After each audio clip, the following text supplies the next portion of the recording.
me gustaría que volviéramos allí por un momento, porque es una ilustración perfecta de lo que significa oír.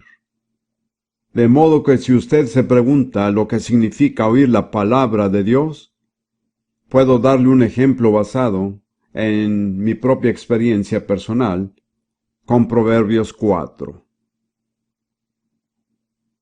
Mientras estaba allí en el hospital y descubrí estos versículos, me di cuenta de que me ofrecían salud o medicina.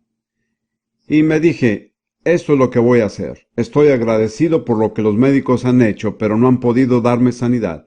Así que tomé la palabra de Dios como mi medicina. Cuando dije esto, me dio la impresión de que Dios me había hablado. No de manera audible, pero sí claramente. Él dijo, cuando los médicos prescriben a alguien una medicina, las instrucciones para tomarla están en el frasco.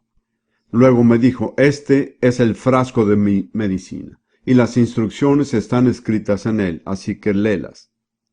Entonces me di vuelta y observé que hay 4 instrucciones para tomar la palabra de Dios como medicina. Como sabrá, si un médico le da una medicina en el mundo natural, pero usted no la toma conforme a las instrucciones, el médico dirá que no puede esperar ninguna mejoría. Así que si usted tiene este pasaje delante de usted y si lo oye, le daré las 4 instrucciones para tomar la palabra de Dios como medicina. Y tal vez no existe una sola persona que no necesite estas instrucciones en algún momento de su vida. Muy pocas personas logramos vivir la vida entera sin algún encuentro con la enfermedad. Así, pues, tome nota y téngalas a mano cuando surja la necesidad. Estas son las 4 instrucciones. Número 1. Está atento a mis palabras. Número 2. Inclina tu oído a mis razones. Número 3. Que no se aparten de tus ojos. Y número 4, guárdalas en medio de tu corazón.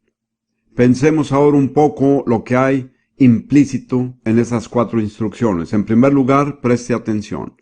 Cuando usted acude a la Biblia y a la palabra de Dios, tiene que darle su atención absoluta y exclusiva. No se distraiga. Trate de desconectarse de todas las demás voces, influencias o impresiones. Preste total atención a la palabra de Dios. Después de todo, es Dios hablándole a usted y vale la pena escuchar lo que Él tiene que decir. La segunda instrucción es inclina tu oído o reclina el oído. Y ese es un acto de humildad. De hecho, esto me hace pensar en África porque me he referido a esto. Sucede que en la escuela primaria o intermedia, si un alumno se presenta ante el profesor con su libro de ejercicios, se pone de pie delante del profesor con el libro abierto e inclina su cabeza, inclina su oído. En otras palabras está diciendo, usted es el profesor, yo soy el alumno. ¿Le comprende? Así que esa actitud de inclinar su oído significa, quiero que me enseñen, estoy dispuesto a aprender, necesito aprender. Como verá, yo mismo tenía ese problema porque mi impresión del cristianismo hace mucho tiempo era que si alguien se volvía cristiano, debía esperar una vida infeliz. Y mi actitud era, no estoy seguro de que valga la pena ser infeliz. Y yo mantuve esa actitud incluso después de haber nacido de nuevo. Así que cuando estudié la Biblia, parecía que todo el tiempo me decía, Dios quiere que estés sano, quiere que seas fuerte, que seas exitoso. Y yo decía, eso es demasiado bueno para ser verdad. No es posible que eso sea lo que la Biblia quiera decir, debe ser otra cosa. Entonces, mientras razonaba otra vez conmigo mismo, el Señor me habló de forma inaudible. Y esta vez dijo, ¿quién es el maestro y quién es el alumno? Yo dije, Señor, tú eres el maestro y yo soy el alumno. Y luego dijo, ¿me permitirías enseñarte? Como puede ver, me di cuenta de que yo no estaba inclinando mi oído, no estaba preparado para escuchar. Yo tenía mis propias ideas preconcebidas de lo que pensaba de Dios. Y si decía algo diferente, yo no podía oírlo. Ahora bien, aquellos que no tienen un trasfondo cristiano tal vez no tengan ese problema. En muchos sentidos, tienen una ventaja. Empiezan con una mente abierta. Pero para aquellos de nosotros, y somos muchos aquí, que tenemos algún tipo de trasfondo cristiano, hemos heredado quizás una gran cantidad de tradiciones e ideas preconcebidas que no se conforman con la Biblia. Y con frecuencia nos resulta muy difícil oír lo que Dios dice, porque es algo diferente de lo que esperamos oír de Él. De modo que la solución para esto es inclinar su oído, agachar su cabeza, ser humilde, ser enseñable.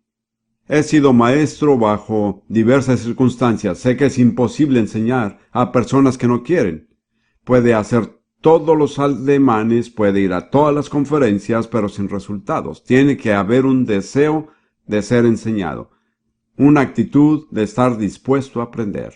La tercera instrucción es: no se aparten de tus ojos. Y eso, creo yo, significa enfocarse en la palabra de Dios. No mire la Biblia a medias y otras cosas a medias, porque éstas pueden contradecir lo que la Biblia dice. Es todo en realidad, en un sentido, todo lo que significa encerrarse con Dios y con lo que Él le dice. Por medio de la Biblia, no se distraiga. No permita que ninguna otra influencia lo aparte de lo que Dios está diciendo. En la enseñanza profesional, y estoy seguro de que algunos de ustedes son maestros, solíamos enseñar la escuela primaria y enseñábamos a los estudiantes que hay dos canales principales a la atención de un niño: el canal del oído y el canal de la vista. Y una buena enseñanza usa las dos. Un video es de alguna manera más eficaz que una grabación de audio, porque usa tanto el canal visual como el auditivo. Como ve, Dios se adelantó unos 3000 años a la enseñanza de los psicólogos, porque Dios habla de la vía del oído y del ojo. El resultado final es guardarlas en medio de su corazón. El propósito de todas estas instrucciones es tener la palabra de Dios en su corazón, en el centro mismo de la personalidad humana. El siguiente versículo de Proverbios, versículo 23, dice: sobre toda cosa guardada, guarda tu corazón, porque de él mana la vida. En otras palabras, lo que hay en su corazón determinará el curso de su vida. Así que guarde su corazón. Recuerdo que uno de los idiomas africanos decía: guarda tu corazón con toda tu fuerza, porque todo en la vida sale de él. No puedo exagerar la importancia de esto para cada uno de ustedes. Lo que está en su corazón determinará el curso de su vida. Usted no puede tener algo equivocado en su vida y vivir de manera correcta. Y no puede tener lo correcto en su corazón y vivir de manera equivocada. Porque el corazón es la fuente de toda nuestra manera de vivir. Y el propósito de estas instrucciones es mostrarle cómo puede obtener la palabra de Dios en su corazón. A través del canal auditivo, a través del canal visual, a través de una atención enfocada, a través de la humildad y de una actitud enseñable. Y cuando reúne todos estos elementos, de eso se trata el oír. Así es como viene la fe, ya sea la enfermedad que está enfrentando o cualquier otro problema. Si necesita fe, este pasaje de Proverbios 4 describe cómo puede obtenerla. Muy bien, proseguiremos brevemente con otros efectos de la palabra de Dios. El siguiente es victoria sobre el pecado.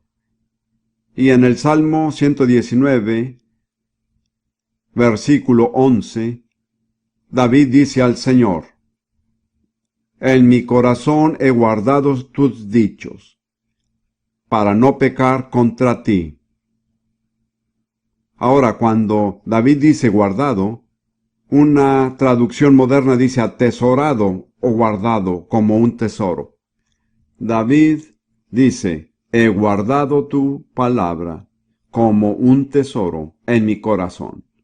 En el centro mismo de mi ser, ¿se da cuenta cuán importante es el corazón? Si usted guarda la palabra de Dios en su corazón, ella va a dirigir el rumbo de su vida. Y por eso él dice, no quiero pecar. Mi protección contra el pecado es guardar tu palabra en mi corazón.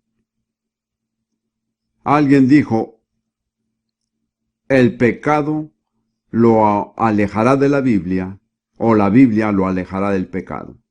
Tarde o temprano, el uno o el otro prevalecerá. Si la Biblia vence, lo guardará de pecar. En el Salmo capítulo 17, versículo 4, tenemos otro testimonio de David. David era un hombre muy sincero. Puede leer sus salmos y ver que tuvo muchos problemas con el pecado en su propia vida. Pero gracias a Dios que por medio de sus luchas puede orientarnos y ayudarnos. Salmos 17, versículo 4. Para las obras humanas, por la palabra de tus labios, yo me he guardado de las vías del destructor. El destructor es un título de Satanás. Satanás ofrece caminos hacia los cuales quisiera desviarlo para conducirlo a la destrucción. Y algunos tienen letreros engañosos. Dicen, éxito, felicidad, fama. Y usted cree que va a seguir ese camino. Pero es un camino que no conduce a aquello que promete, porque el diablo es el que pone los letreros. Y si quiere cuidarse de seguir esos caminos que lo desviarán y lo llevarán a la destrucción, tiene que prestar atención a la palabra de Dios. Ella es la que lo advierte, lo alerta, lo dirige y le señala los peligros y las trampas. En el Salmo 119, para retomar esto un momento, versículo 9, solo 2 versículos antes, el salmista dice, ¿con qué limpiará el joven su camino? Con guardar su palabra. Este es un verdadero problema para los jóvenes. No es solo para jóvenes, sino específicamente para cierta edad en la vida. Vuelvo a pensar en África. En esencia, la actitud de los africanos es que es imposible que un joven o una jovencita lleven una vida pura. No es natural. Y tuvimos que refutar esto con la palabra de Dios. Y David hace la pregunta, ¿cómo puede el joven limpiar su camino? Es una pregunta muy real, ¿no es así? Nadie diría que es sencillo. Pero David dijo que guardando de acuerdo a tu palabra. Una vez más, ¿la palabra de Dios lo alejará del pecado o el pecado lo alejará de la palabra de Dios? Si usted descubre que empieza a interesarse menos en la Biblia, será mejor que evalúe qué está desplazando el lugar de la Biblia en su vida, porque podría ser algo desastroso. La Biblia no solo da la victoria sobre el pecado, sino que da la victoria sobre Satanás. Eso es muy, muy importante. Satanás es el enemigo de todos los creyentes. Todo el tiempo nos ataca, busca desviarnos, nos lleva a la tentación. Pero él no tiene que prevalecer. Nosotros podemos vencerlo. Tenemos un arma y es la palabra de Dios. En Efesios 6, Pablo habla de la honra de un cristiano y señala que todos estamos en una guerra espiritual, no física. No peleamos contra carne y sangre. La Biblia dice que no peleamos con personas con cuerpo, sino con seres espirituales y fuerzas espirituales. Puesto que es una guerra espiritual, tenemos armas espirituales. Y Pablo enumera nuestras armas espirituales en Efesios 6, pero solo quiero enfocarme en la última, en el versículo 17. Y tomad el yelmo de la salvación, esto es lo que protege su cabeza. Y permítame agregar que eso es esperanza. Primera Tesalonicenses 5:8 habla del yelmo de esperanza. No tenía planeado hablar sobre eso, pero creo que Dios quiere que lo haga, porque muchas personas tienen problemas de depresión. No voy a hacerlo, pero si yo preguntara a cuántos de ustedes aquí esta noche han luchado con la depresión, estados de ánimo decaídos, pesimismo, muchos de ustedes levantarían su mano. Yo sería el primero. Sufrí una tremenda batalla con la depresión. En los primeros años de mi ministerio había sido salvo, bautizado en el Espíritu, y ganaba almas para el Señor. Pero esta nube oscura se posaba sobre mí, me envolvía y me oprimía. Y yo luchaba contra ella, peleaba, hacía todo lo posible, y nada funcionaba. De hecho, entre más me esforzaba, peor se volvía. Y yo había llegado al punto de verdadera desesperación, cuando resulté leyendo el profeta Isaías, capítulo 61, versículo 3, donde Dios dice que Él nos dará un manto de alegría en lugar del espíritu angustiado. Esa es la versión Reina Valera. Y cuando leí esas palabras, el Espíritu Santo me dijo, ese es tu problema. Es un espíritu malo que te atormenta. No eres tú, no es tu mente. Es otra persona que opera en tu mente. Bueno, solo me faltaba un versículo más, que fue Joel 2:32. Y dice, y todo aquel que invocare el nombre de Jehová será salvo. Entonces oré al Señor, Dios, líbrame de ese espíritu angustiado, de pesadumbres, de depresión, en el nombre de Jesús. Y Dios me liberó. Luego me mostró que tenía que usar algo para proteger mi mente. Y yo pensé en la armadura y dije que debía ser el yelmo. Bueno, Efesios 6:17 lo llama el yelmo de salvación. Yo pensé para mí mismo, soy salvo, pero ¿tengo el yelmo de salvación? Pablo manda a los cristianos salvos a tomar el yelmo de salvación. Y yo no sabía lo que eso era, pero busqué un pasaje paralelo en Primera de Tesalonicenses 5:8, que dice, la esperanza de salvación como yelmo. Entonces me dije, mi yelmo es la esperanza. Eso protegerá mi mente. Y luego estudié y vi que en la Biblia la esperanza es esperar confiadamente lo bueno. Y Dios me mostró que yo tenía que cambiar por completo mi manera de pensar. Yo era por naturaleza un pesimista. Cuando yo nací pesimista y crecí como un pesimista. En mi familia, si alguien no estaba preocupado, se preocupaban por no estar preocupados. Entonces me di cuenta de que tenía todo un trasfondo que cambiar, tenía que ponerme el yelmo de la esperanza y esperar lo bueno. La forma como lo logré fue que cada vez que tenía un pensamiento oscuro y negativo, hacía el esfuerzo de cambiarlo por algo bíblico positivo. Y poco a poco se volvió automático, de manera que hoy agradezco a Dios porque ya no tengo ese problema. Quiero decir, todos podemos recibir ataques con pensamientos negativos, pero en general la depresión ya no es mi problema. Así que tuve que recibir liberación de ese espíritu y luego aprender a proteger mi mente.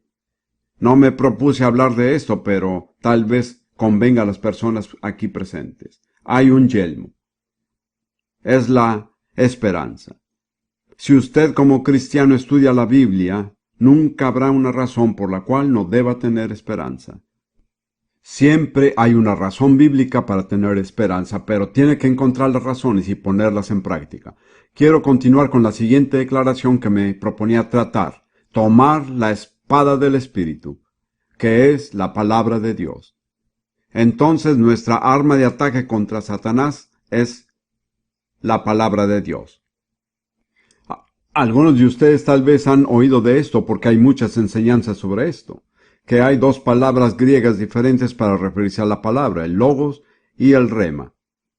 Logos es la totalidad de la palabra de Dios, todo el consejo de Dios, el Dios eterno, la palabra de Dios. Rema es la palabra hablada de Dios, y la palabra que se usa aquí es rema. Tome la espada del Espíritu, que es la palabra rema de Dios. En otras palabras, no es la Biblia junto a su cama o en su biblioteca la que lo protegerá, sino la Biblia que usted declara con fe y la cita. Esa es la espada del Espíritu y es tan cortante que cada vez que usted la usa contra el diablo, él retrocede. Él teme a la espada del Espíritu. Y nuestro modelo perfecto para esto es Jesús. En Mateo 4, cuando Satanás vino a tentarlo, ¿cómo respondió Jesús? ¿Qué respondió por 3 veces? Escrito está. ¿Qué es eso? Es la espada del Espíritu. Y Satanás lo dejó, no tiene respuesta frente a la espada del Espíritu. Usted puede darle toda clase de razones psicológicas y a él eso no le impresiona. Pero cuando sencillamente cita las Escrituras y las aplica a su situación personal, puede alejarlo de usted. Así pues, la espada del Espíritu, la palabra de Dios, es nuestra arma contra Satanás. Permítame darle otros 2 pasajes nada más. Primera de Juan 2, versículo 14. Primera de Juan 2, 14. En la segunda parte del versículo, Juan dice, os he escrito a vosotros jóvenes, porque sois fuertes, y la palabra de Dios permanece en vosotros y habéis vencido al maligno. ¿Quién es el maligno? Satanás. Juan hace 3 declaraciones acerca de esos jóvenes. Son fuertes, han vencido a Satanás, y la razón es la tercera declaración. La palabra de Dios permanece en vosotros. Y si mora en usted la palabra de Dios, ella le dará la fortaleza y la victoria sobre Satanás. En Apocalipsis 12, versículo 11, tenemos un ejemplo de esto. Es una imagen, creo, del tremendo conflicto del fin de los tiempos entre el pueblo de Dios y el pueblo de Satanás. Y el diablo mismo en persona está involucrado. Pero el versículo 11 de Apocalipsis nos da la clave para la victoria. Y dice, y ellos, el pueblo de Dios, le han vencido a Satanás por medio de la sangre del Cordero y de la palabra del testimonio de ellos, y menospreciaron sus vidas hasta la muerte. ¿Cómo vencemos entonces a Satanás? Por medio de la sangre del Cordero, por la palabra de nuestro testimonio. Ahora tengo una manera de explicar esto y que he usado con miles de personas. Así que yo les digo, si ustedes pudieran pagarme, no hay cantidad de dinero que pueda expresar este valor, pero yo no pido pago alguno, como entenderá. Esta verdad no tiene precio. ¿Cómo vencemos a Satanás? Por medio de la sangre del Cordero y de la palabra de nuestro testimonio. Esta es mi explicación. Vencemos a Satanás cuando damos testimonio personal de lo que la palabra de Dios declara que la sangre de Jesús hace a nuestro favor. Se lo diré nuevamente. Vencemos a Satanás cuando damos testimonio personal de lo que la palabra de Dios declara que la sangre de Jesús hace a nuestro favor. La clave para esto es conocer lo que dice la palabra de Dios y luego hacerla personal, aplicándola a su propia vida. Ruth y yo tenemos una forma de testimonio que practicamos a diario y que aplica estos pasajes de las Escrituras. Entonces, en lugar de predicarlo, se lo demostraré. ¿Está bien? Mi cuerpo es templo del Espíritu Santo. Ha sido redimido, limpiado y santificado por la sangre de Jesús. Mis miembros, las partes de mi cuerpo, son instrumentos de justicia consagrados a Dios para su servicio y para su gloria. El diablo no tiene lugar en mí, ni poder sobre mí, ni reclamos pendientes en contra mía. Todo ha sido saldado por la sangre de Jesús. Yo venzo a Satanás por medio de la sangre del Cordero y de la palabra de mi testimonio, y no amo mi vida como para temer la muerte. Mi cuerpo es para el Señor, y el Señor es para mi cuerpo. Estas declaraciones han sido tomadas de la Biblia. Ahora bien, yo no sé por qué deberíamos tener todas las bendiciones mientras usted está sentado. Así que vamos a declarar otra vez frase por frase y a darle la oportunidad de decirlo. Esta es su confesión. No la está diciendo porque nosotros lo decimos, sino porque la Biblia lo dice. ¿Lo comprende? Si usted cree en la Biblia, usted cree estas palabras. Entonces diremos frase por frase Y usted repetirá después de nosotros. Ahora usted no está hablando a nosotros, sino al mundo espiritual invisible. Y ahí es donde sus palabras tienen un efecto que usted no puede ni siquiera empezar a imaginar. ¿Le parece? ¿Está listo ahora? Frase por frase después de nosotros, no antes. Mi cuerpo es templo del Espíritu Santo. Ha sido redimido, limpiado y santificado por la sangre de Jesús. Mis miembros, las partes de mi cuerpo, son instrumentos de justicia,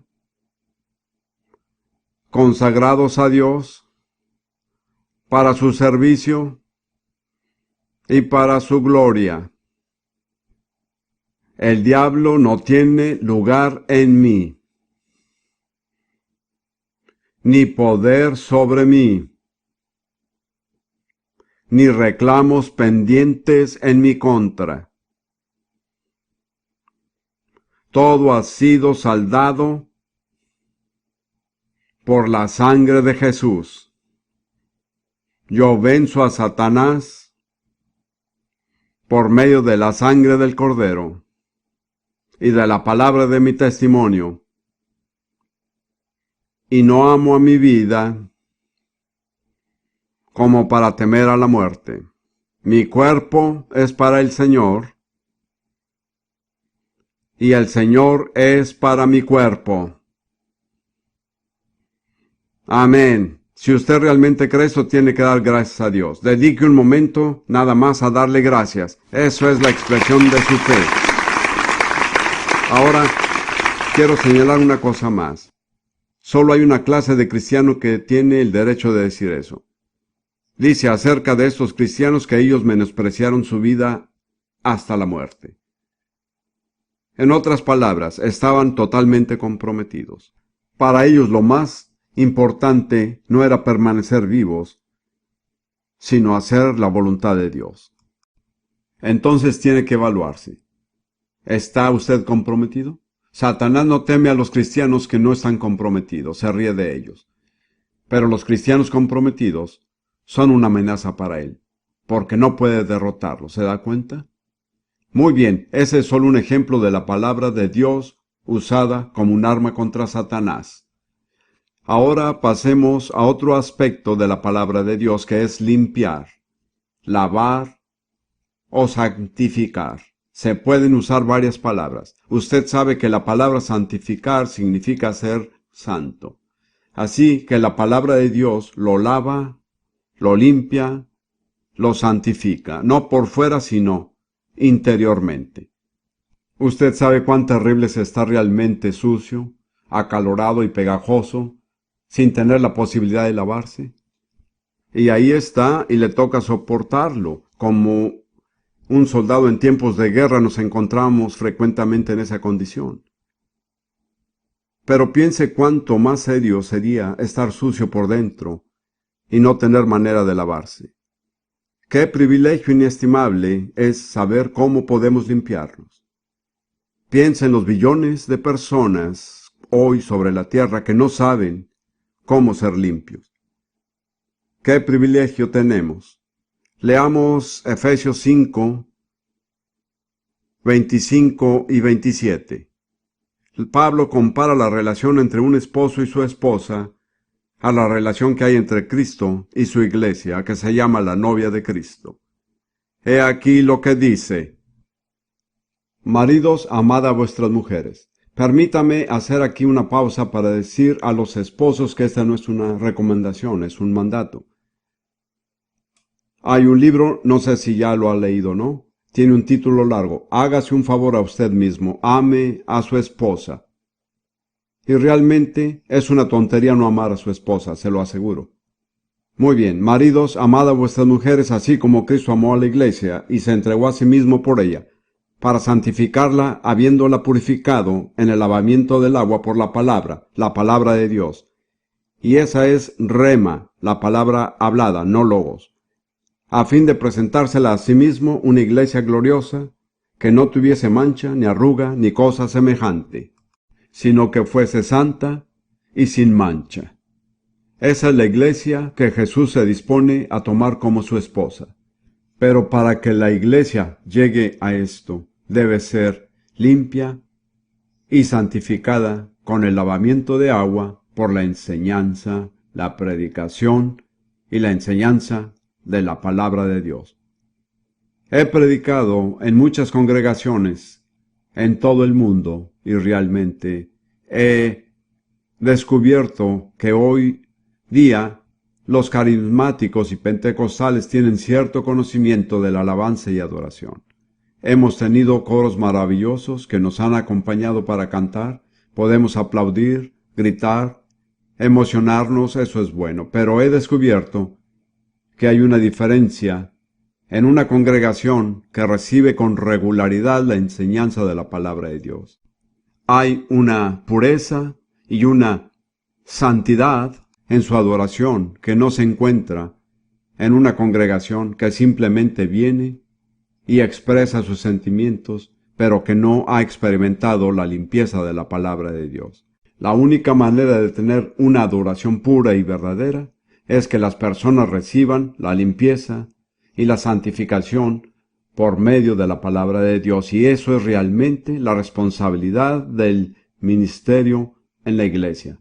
Asegurarse de que el pueblo de Dios se limpie constantemente con la palabra de Dios. Nosotros también tenemos nuestra responsabilidad personal, cada uno de nosotros, de exponer nuestros corazones, mentes y vidas a la palabra de Dios y permitirle que nos lave, limpie y quite toda clase de impureza, mancha y obstáculos que frenan nuestra vida y crecimiento espiritual. Este es otro efecto de la palabra de Dios. Y otro aspecto realmente importante de la palabra de Dios es que es un espejo. Vamos a la epístola de Santiago por un momento. Capítulo 1, versículo 23. Santiago dice: porque si alguno es oidor de la palabra de Dios, pero no hacedor de ella, este es semejante al hombre que considera en un espejo su rostro natural. La imagen aquí es la palabra de Dios como un espejo. Pero no es un espejo que le muestre lo que refleja un aspecto normal, que es su apariencia física, sino un espejo que le muestra cómo es usted en su interior. Le muestra su verdadera condición espiritual. Y Santiago nos advierte que no debemos mirar solamente al espejo, sino mirar cómo somos y luego irnos y olvidarlo sin hacer nada. En cambio, dice que si en realidad miramos la palabra de Dios como un espejo, ella nos mostrará nuestra verdadera condición interior. A menudo, cuando predico a las congregaciones, levanto la Biblia y digo que estoy levantando un espejo delante de usted. No voy a decirle acerca de usted. Mire nada más el espejo y vea lo que dice. Cuando estoy predicando sobre liberación de espíritus, lo cual hago de vez en cuando, las personas se ponen más bien nerviosas. Y yo digo, no se pongan nerviosos. Todo está bien, no voy a saltar desde la plataforma, ni a poner mi dedo en su frente para decirle que tiene un demonio. No se trata de eso, no es así como yo lo hago. Simplemente levanto el espejo y dejo que usted mismo se mire. Y después usted mismo decide lo que hará respecto a lo que el espejo le revela. Mirar en el espejo es extremadamente importante para nuestro crecimiento y bienestar espiritual. En 2 Corintios capítulo 3, versículo 18, Pablo dice algo que es realmente hermoso. Él dice: por tanto, nosotros todos mirando a cara descubierta como en un espejo la gloria del Señor, somos transformados de gloria en gloria en la misma imagen. Como por el Espíritu del Señor. Ahora, todo está en tiempo presente, lo que se llama en ocasiones presente continuo. Mientras nos miramos continuamente en el espejo, vemos continuamente la gloria de Dios revelada en el espejo. Y cuando nos miramos, el Espíritu Santo nos transforma en la semejanza de lo que vemos, de gloria en gloria. Eso es maravilloso, pero solo funciona en tanto que usted se mire en el espejo. Si aparta sus ojos del espejo, el Espíritu Santo ya no obra. Entonces tiene que mirar continuamente en el espejo de la palabra de Dios para ver lo que la palabra de Dios trata de hacer. Y mientras más mire, más glorioso será. No es estático. Pablo dice que va de gloria en gloria. Puede vislumbrar lo que Dios quiere hacer de usted en Cristo y a usted le parece maravilloso. Y la próxima vez que usted mira, Dios le muestra que esa era una etapa nada más, pero que hay mucho, muchísimo más. Pero por favor, comprenda esto. El Espíritu Santo no puede obrar a menos que usted se mire en el espejo. Cuando usted aparta sus ojos del espejo, el Espíritu Santo deja de obrar en usted. Entonces, si usted desea ser cambiado, pase tiempo mirándose en el espejo. Y cuando lo haga el Espíritu Santo, será fiel en transformarlo. Verá, algo que observo en el mundo de hoy es que, en mi opinión, la mayoría de las personas tienen una pobre imagen de sí mismas. No tienen un buen concepto de sí mismas. Y desafortunadamente también esto es cierto en miles de cristianos. Pienso que tal vez no existe un problema con el cual luchen más los cristianos hoy que una imagen pobre de sí mismos. Creo que la verdadera solución bíblica es mirarse constantemente en el espejo, porque el espejo le mostrará en primer lugar cómo es y eso asusta. Pero si sigue mirando, entonces el espejo empieza a mostrarle lo que Dios puede hacer de usted y le muestra cuán valioso es a los ojos de Dios. Como ve, si pasamos más tiempo con la Biblia, no podríamos realmente pensar de nosotros mismos como inferiores o insignificantes. He ayudado a muchas personas de esa manera. Algo que le digo a las personas es esto. Escuche, el valor de las cosas se mide por el precio que alguien paga por ellas. Si usted tiene una casa y quiere venderla, y el vendedor de bienes raíces le dice que vale, por ejemplo, $200,000, pero nadie pagará más de 120,000. De modo que el verdadero valor de esa casa no son 200,000, sino 120,000. El valor de algo es lo que alguien paga por tenerlo. ¿Cuál es entonces su valor? ¿Cómo descubre su valor? Descubriendo lo que Dios ha pagado por usted. Y Dios lo ha comprado con lo más valioso que existe en todo el universo, la sangre de Jesús. Ese es su verdadero valor, lo que Dios está dispuesto a pagar por usted. ¿Comprende? No permita que la gente le infunda un sentimiento de inferioridad. No se mida conforme a otras personas. No escuche toda clase de insinuaciones negativas u otras cosas, sino diga nada más. He aconsejado esto a mucha gente. Yo soy infinitamente valioso a los ojos de Dios, porque Dios me compró con lo más valioso que existe en el universo, la sangre de Jesús. ¿Le gustaría decir esto? Al menos la primera parte. Repita después de mí. Yo soy infinitamente valioso a los ojos de Dios, porque Dios me compró con lo más valioso que existe en el universo, la sangre de Jesús, y eso determina cuán valioso soy. Ahora puede decirle al diablo que no lo fastidie con sus acusaciones e insinuaciones porque usted conoce su valor, pero usted no lo sabrá a menos que pase más tiempo en la Biblia. Solo cuando oye lo que Dios le dice acerca de usted y de su amor por usted, podrá escapar al problema de la baja autoestima. Dedique pues tiempo frente al espejo. La mayoría de las damas pasan al menos un buen rato frente al espejo cada día. Yo he criado a 9 hijas adoptivas, así que no hablo de teorías cuando me refiero al tiempo que pasan frente al espejo. ¿Cuánto más tiempo pasa frente al espejo de Dios? No estoy diciendo que no deba cuidar su apariencia exterior. Yo creo que es conveniente. Pero, ¿cuánto más tiempo dedica a las cosas que son permanentes? Un día toda esa belleza exterior va a desaparecer, pero lo que usted es por dentro es algo con lo que va a vivir para siempre. Vale la pena dedicar tiempo a embellecerse a los ojos de Dios. Hay una bella declaración en Cantar de los Cantares, que es el diálogo entre la novia y su novio. También es una imagen de cómo Jesús, como el novio, habla a su iglesia. En uno de los versículos del pasaje, el novio dice: «Toda tú eres hermosa, amiga mía, y en ti no hay mancha».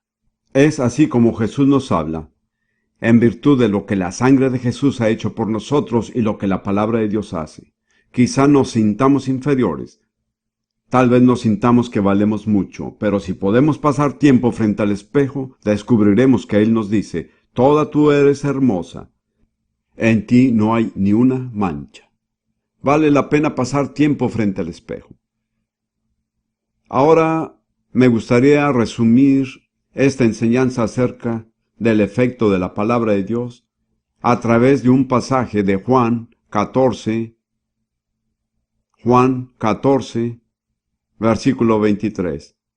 Creo que este es uno de los versículos más maravillosos de la Biblia. Yo le digo a la gente, si nunca se ha sorprendido con lo que la Biblia dice, es porque nunca ha escuchado realmente lo que dice, porque es un libro sorprendente. Jesús habla aquí a sus discípulos y les dice: «El que me ama, mi palabra guardará». ¿Cuál es la señal del amor de Jesús? Guardar su palabra. No es la iglesia a la que asistimos, no es la denominación. Es guardar su palabra, esa es la prueba de nuestro amor. Y luego, con base en esto, Él dice: «Y mi Padre le amará, y vendremos a Él, y haremos morada con Él». ¡Qué declaración tan maravillosa! Hay muy pocos lugares en la Biblia donde se utiliza el pronombre plural para Dios. Hay unos pocos. En Génesis, el Señor dice que el hombre se ha vuelto como uno de nosotros. Hay otros pasajes, pero son muy pocos. Pero aquí Jesús no dice yo para referirse a sí mismo. No dice Él o el Padre, sino dice nosotros, Padre e Hijo. Vendremos a Él y haremos morada con Él. ¡Qué declaración tan extraordinaria! El Dios Todopoderoso, el Creador del universo, el Padre y el Hijo, quieren venir a nosotros, seres humanos débiles, y hacer su morada con nosotros. ¿No le parece algo sorprendente? Pero ¿cuál es la condición? Guardar su palabra. Oírla, hacerla, ponerla en práctica, vivirla. Y sobre ese fundamento, nosotros nos podemos convertir en un hogar para el Dios Todopoderoso. Un hecho asombroso de la Biblia es que realmente el propósito del Evangelio no es llevarlo al cielo, sino traer el cielo a nosotros. El último capítulo de la Biblia no nos muestra a todos yendo al cielo, sino la nueva Jerusalén descendiendo a la tierra. Y enseguida dice que el tabernáculo de Dios es con los hombres. Esto es algo que nuestras mentes nunca entenderán completamente. Dios quiere vivir con nosotros. Cuando medito en la clase de criaturas que somos, me asombra descubrir que el mensaje de la Biblia es coherente. Y Dios dijo: «Vendremos y haremos nuestra morada contigo, si tú guardas mis palabras». Ahora permítame dedicar parte de mi conclusión para darle algunas sugerencias acerca de cómo recibir la palabra de Dios. He hablado acerca de lo que ella hará, algunos de sus efectos, porque no hay muchos más. Ahora permítame dedicar un momento para explicarle cómo la puede recibir. Me gustaría empezar con un pasaje que podría sorprenderle en Isaías 66, el último capítulo de Isaías, los 2 primeros versículos.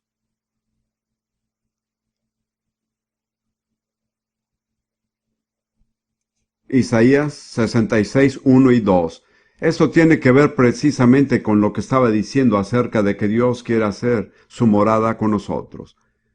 Jehová dijo así: el cielo es mi trono, y la tierra el estrado de mis pies. ¿Dónde está la casa que me habréis de edificar? ¿Y dónde el lugar de mi reposo? ¿Qué clase de edificación van a construir para mí? ¿Qué clase de templo, de catedral? Dios dice: eso no me impresiona. Él dice: mi mano hizo todas estas cosas, y así todas estas fueron hechas, dice Jehová.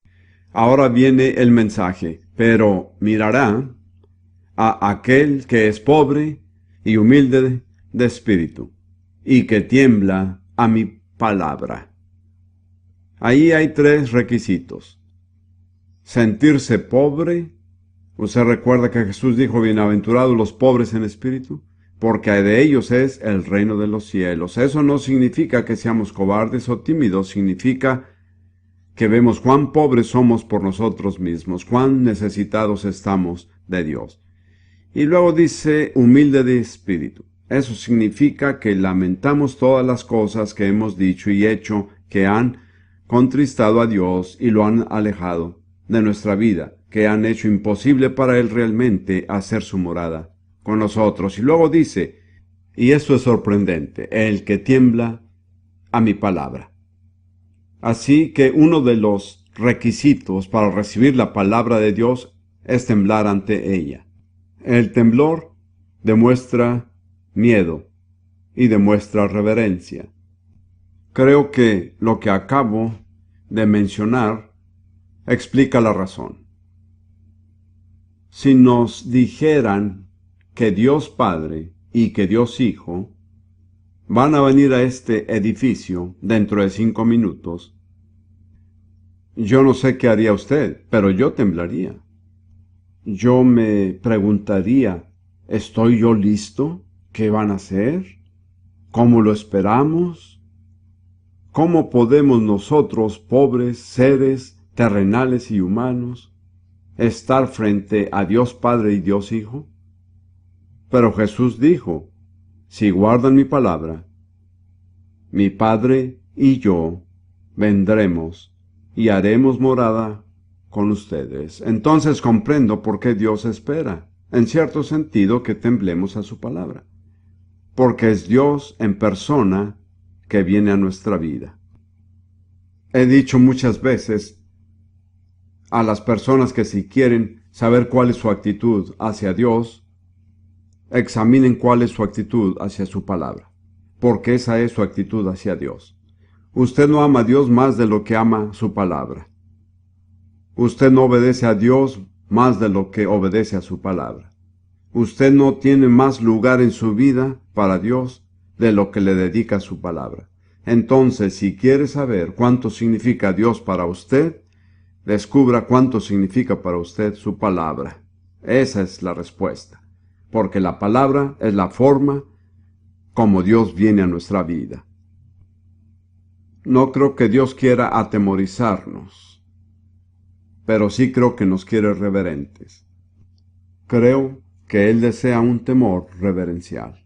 No puedo entrar en detalle, pero una de las frases que usa la Biblia frecuentemente es el temor del Señor. Eso no significa que tengamos miedo de ser castigados, sino que tenemos un gran temor reverencial. Y si mira especialmente el libro de Proverbios y los Salmos, lo que la Biblia dice acerca del temor del Señor es: no hay nada que contenga promesas de bendición más grandes en toda la Biblia que el temor del Señor. La Biblia dice que el temor del Señor es para vida. Con él vivirá lleno de reposo el hombre y no será visitado de mal. Piensa en esto: es para vida. Si usted lo tiene, siempre vivirá lleno de reposo y nunca será visitado de mal.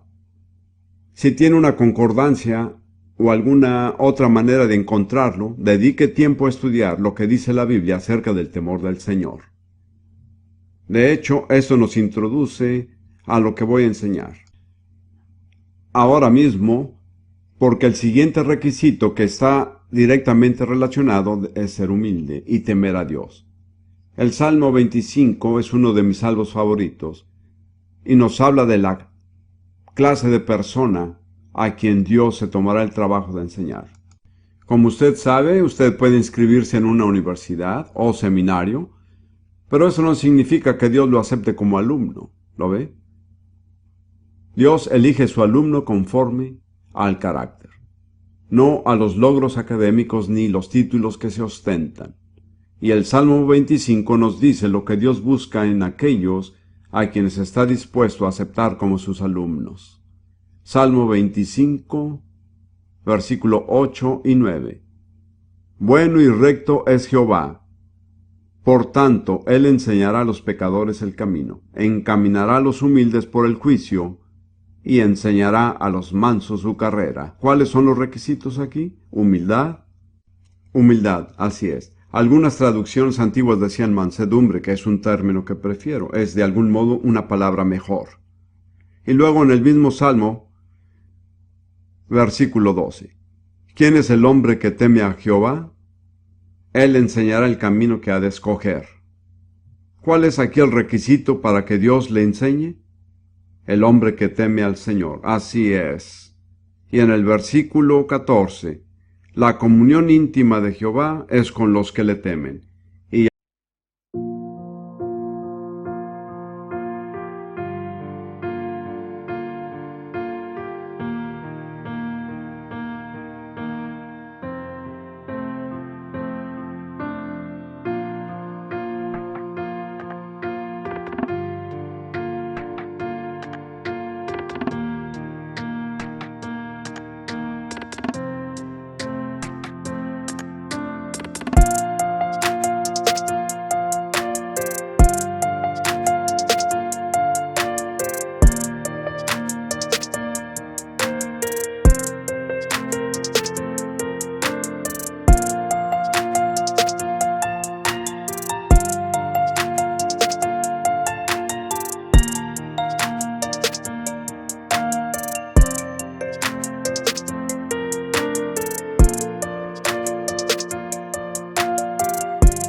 Y a ellos hará conocer su pacto. La comunión íntima significa el consejo secreto del Señor. ¿Con qué clase de personas comparte Dios sus planes íntimos? Con quienes le temen. Así es. Esta es la actitud que debemos cultivar. En otro lugar, la Biblia nos dice que debemos escoger el temor del Señor. Si no lo escogemos, no lo tendremos. En Proverbios 1 dice que sobreviene el desastre a aquellos que no escogieron el temor del Señor. Y luego, en Santiago capítulo 1 versículo 21 lo encontramos de nuevo. Todos son muy similares. De hecho, ahora que enseño acerca de eso me impresiona cuánto enfatizan todos la misma cosa. Santiago capítulo 1 versículo 21.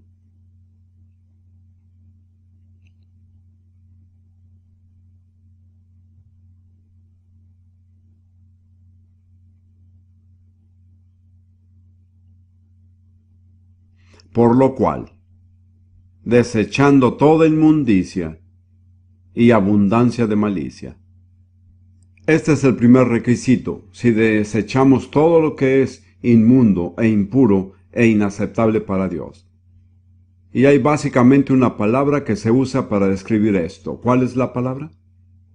No puedo oírle.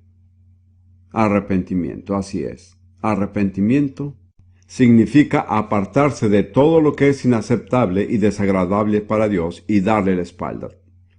Entonces, Santiago dice, desechando toda inmundicia y abundancia de malicia, recibir con mansedumbre la palabra implantada, la palabra de Dios, la cual puede salvar a vuestras almas. Entonces, ¿cómo debemos recibirla? ¿Con qué? Con mansedumbre. Como ve, en realidad todos los pasajes dicen lo mismo. Y luego tiene que estar preparado para actuar conforme a lo que dice la palabra. En Juan 7, versículo 17, Jesús dijo, el que quiera hacer la voluntad de Dios, conocerá si la doctrina es de Dios, o si yo hablo por mi propia cuenta. Jesús dijo que si lo único que a usted le interesa es el conocimiento, Dios no se revelará. Pero si usted quiere hacer la voluntad de Dios, entonces Dios le mostrará la verdad. Por último, me gustaría pasar al Salmo 119, versículo 11, de nuevo como una recomendación para todos ustedes. David dijo, en mi corazón he guardado tus dichos de tu palabra, para no pecar contra ti. Les sugiero que si realmente quiere la bendición y la prosperidad de Dios en el sentido más verdadero, usted tiene que atesorar la palabra de Dios en su corazón. Creo que una manera práctica de hacerlo es memorizar las Escrituras. La práctica de memorizar las Escrituras es sumamente importante. La Biblia habla acerca de los que meditan en la palabra de Dios, pero si en usted no mora la palabra de Dios, no puede meditar en ella. Tiene que memorizarla para meditar en ella. Me gustaría compartir algo que Ruth y yo leímos en un libro titulado La Iglesia en China, escrito por Carl Lawrence. No sé si alguno de ustedes lo ha leído. Yo diría que es un libro excelente. Si no lo ha leído, especialmente si usted es chino, debería hacerlo, ¿saben? Una cosa que me impresiona acerca de los chinos en Singapur, si puedo decirlo con franqueza, es que no se preocupan demasiado por los chinos en China. Eso me llama la atención. Pero bueno, en este libro, este hombre dijo que durante la Revolución Cultural, ¿sabe cuál es la Revolución Cultural? Cuando los cristianos fueron perseguidos despiadadamente, y los únicos que sobrevivieron fueron los que habían memorizado las Escrituras. Todos los demás cometieron suicidio, se enloquecieron o traicionaron a sus hermanos en la fe. De manera que hay algo poderoso en memorizar la palabra de Dios. Le da una fortaleza y una estabilidad que no se reemplaza con nada. Y mi recomendación para ustedes es que la aprenda de memoria. La mayoría de ustedes son bastante jóvenes. Están en sus años de juventud. Tienen capacidad para memorizar si deciden usarla. Pueden hacerlo. Y si no lo hacen, se están privando de algo que tiene un valor enorme. Yo no sé cuántos versículos de las Escrituras sabemos de memoria, Ruth y yo. Tal vez al menos 200, creo yo. Tal vez más. No lo hacemos para impresionar a otros. Lo hacemos porque lo necesitamos. Vivimos en una lucha espiritual permanente. Siempre estamos atacando las fortalezas de Satanás. Y si no tuviéramos la palabra de Dios guardada en nuestros corazones, no sobreviviríamos. La memorizamos, la creemos, la confesamos. Así que esta es mi recomendación final para los que realmente quieren prosperar en Dios. Pida al Espíritu Santo que le muestre cuáles escrituras necesita memorizar, porque pueden ser muy diferentes de las que nosotros memorizamos. Que el Señor les bendiga.